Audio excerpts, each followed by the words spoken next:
I'm 74 years old, and it took me most of my life to realize something that should have been obvious much earlier. I mistook endurance for meaning. For decades, I thought that if I could just keep going, keep working, keep pushing through whatever life handed me, then someday it would all add up to something that made sense. I thought the struggle itself meant I was doing something right.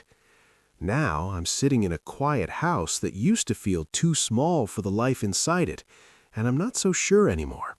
The mornings are the strangest. When you're young, mornings rush at you. There's always somewhere to be, someone waiting, something overdue. At 74, the morning just arrives, slowly. I wake up before the sun most days. My body does that now, whether I want it to or not. I sit at the edge of the bed for a while before standing. The room is quiet in a way that used to feel impossible.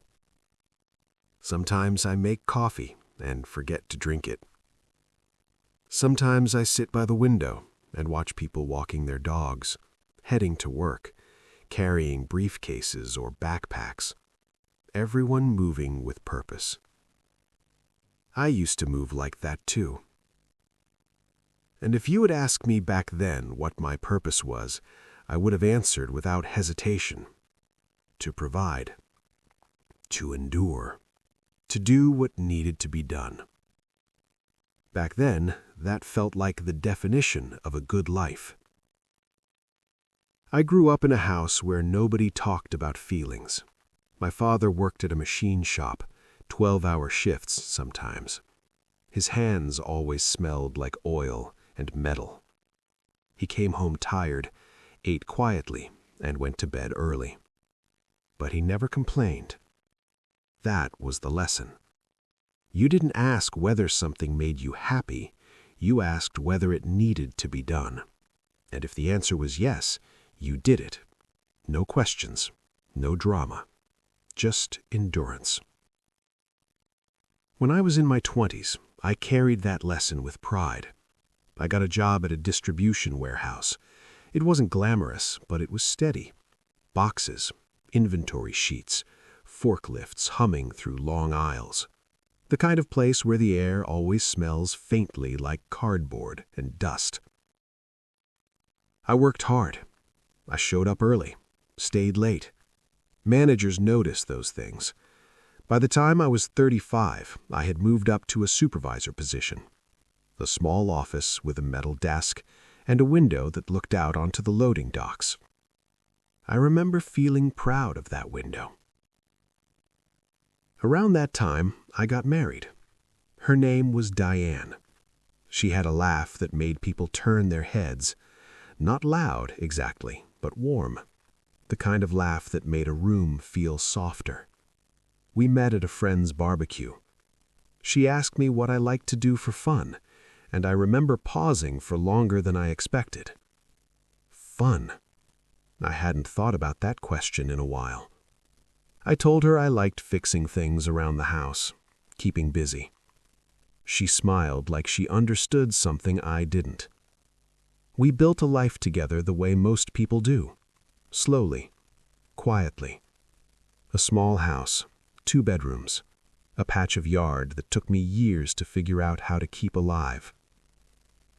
Then came our daughter, Emily. I remember holding her in the hospital room, looking at her tiny face, feeling something huge and frightening and beautiful all at once.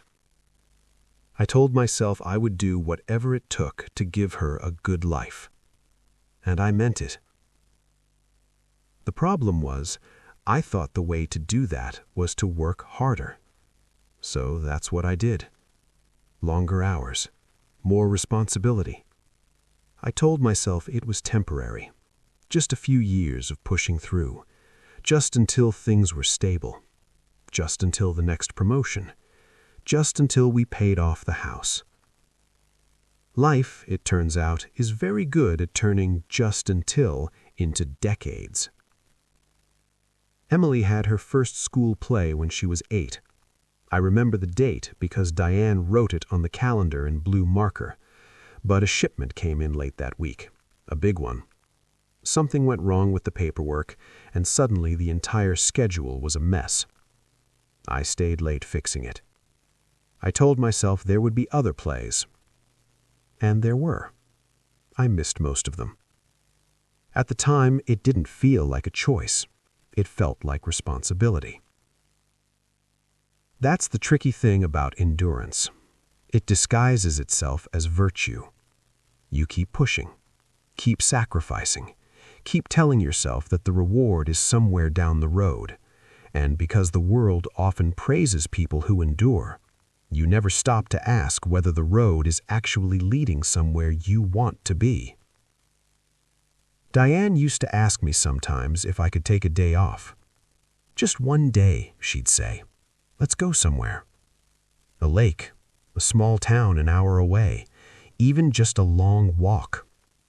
And I'd say the same thing every time. Things are busy right now. Busy. That word followed me through most of my life. Busy at 30. Busy at 40. Busy at 50. Emily grew up during those busy years. Children don't complain about absence the way adults expect them to. They adjust. She stopped asking if I would come to things.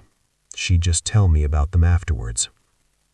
I remember one night she showed me a drawing she had made at school. It was a picture of our family. 3 stick figures. Her and her mother were standing together, and I was drawn off to the side, near what looked like a little box building. She said, "That's your work," when I asked. She wasn't upset. She was explaining.